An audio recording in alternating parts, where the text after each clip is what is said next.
Yemen has gone through protests, resignations, and a disastrous civil war. The Houthis, a Zaydi militia vying for power in the chaos, is often dubbed an Iranian proxy project by its opponents and the legitimate voice of the Yemeni people by its supporters.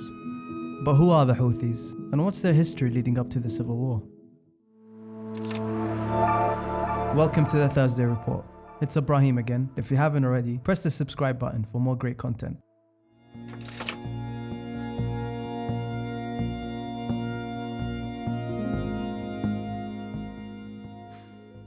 The Houthi family has prestige locally. Being natives of Sa'da province in northern Yemen, they were spiritually led by Badr ad-Din al-Houthi, a prominent Zaydi imam and a Sayyid, claiming descent from the Islamic prophet Muhammad.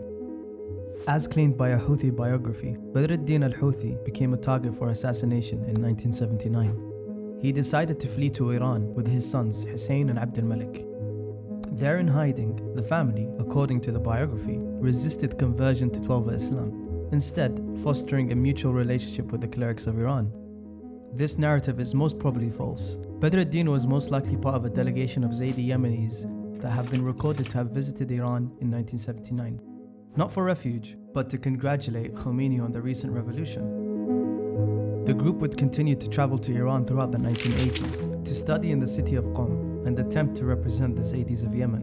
And in 1986, Badr ad-Din and his sons would permanently return to Yemen publicly, becoming deeply involved in the group known as Ittihad al-Shabab al-Mu'min, or the Union of Believing Youth, a group previously established as the Zaydi revivalist movement, more focused on fostering resistance to the growing Muslim Brotherhood and the Salafi movement in Yemen. Whether some in the group were already influenced by the revolution in Iran or not is debated. But according to an article in the Washington Post published in 1983, the Iranians had established a network of agents helping Yemeni dissidents and exiles in Saudi Arabia and northern Yemen, smuggling militants and communications. This is reflective in the CIA overview of Yemen in 1984 that described the Islamic fundamentalist group in the north as Khomeini supporters, small but active, attracts Yemeni Shias who see revolution in Iran as triumph over alien pro-Western regime.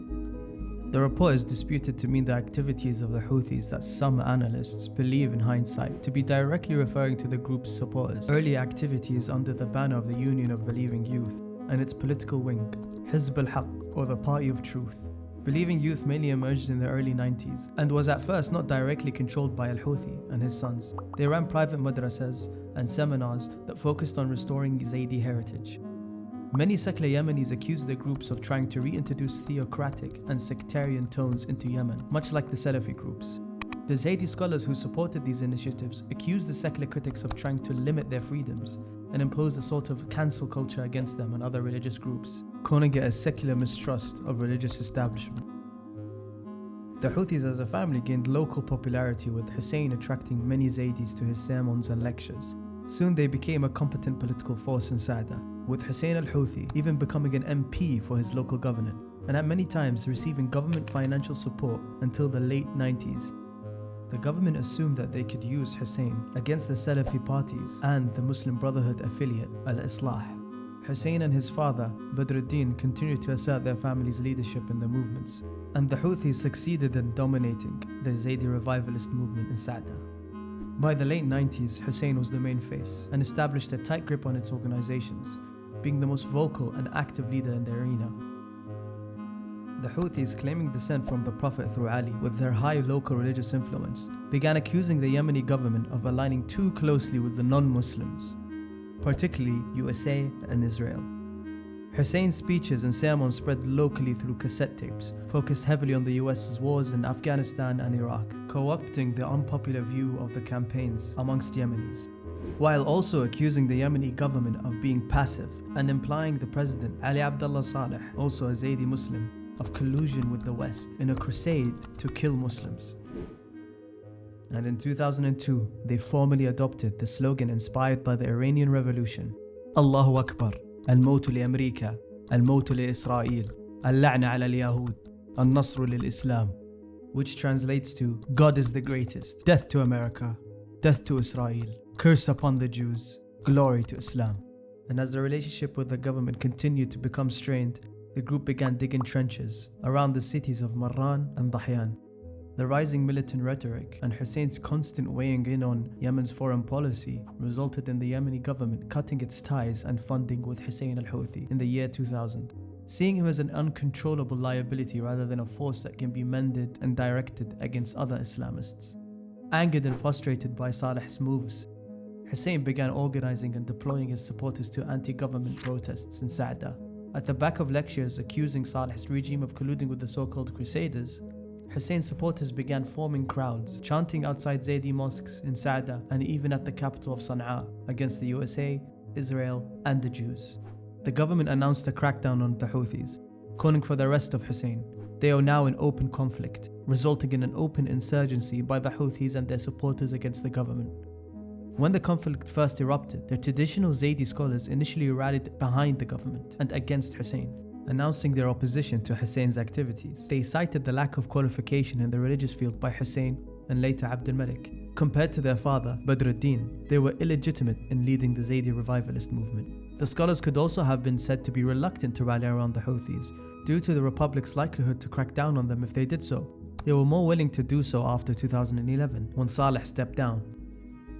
In 2004, Hussein was killed by Yemeni security forces, leading to 6 major conflicts dubbed as the 6 Sa'da Wars from 2004 to 2010. The insurgency campaign mounted by his supporters was led by his brother Abd al-Malik and other Houthi family members. The last of these 6 wars was significant.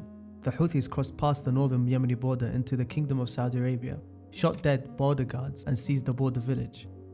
The Saudis officially entered the conflict against the Houthis now, using airstrikes and ground forces to expel them from their borders. This was the first time the Houthis and the Saudis met in an open conflict. Although 2 versions of why the Houthis crossed into Saudi territory are told by both sides. The Houthis claimed the Saudis were covertly allowing the Yemeni army to use a mountain in their territory to flank them, and that they warned the Saudis not to, while the Saudis claimed that the Houthis infiltrated Saudi territory and fired on border guards to purposefully garner a response and drag the Saudis into the internal conflict.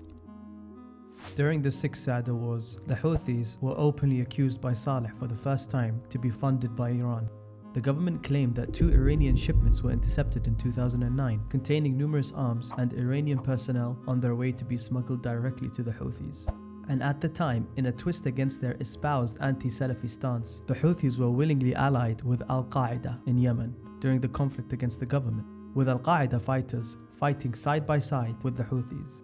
Most notably, an operation blow to the head by the Yemeni government, where a major Yemeni Al-Qaeda leader Abdullah Madar was killed in the Zaydi dominant province of Sa'da.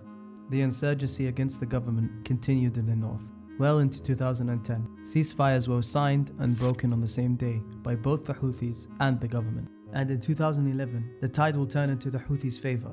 Rebranding themselves as Ansar Allah, or the supporters of God in English, they would continue to rise during the instability and political shuffling that the Arab Spring brought to the state, joining anti-Saleh protests in the north of Yemen. Thank you for watching our first episode on the Houthis, exploring their origin, ideology, and their build-up to the Arab Spring. Stay tuned for our next episode, where we will discuss the Houthis' ideology in more detail, followed by a video on the beginning of the current civil war. I hope you liked this episode, and I encourage you all to hit the subscribe button and join our Discord for further discussion. See you all in the next one.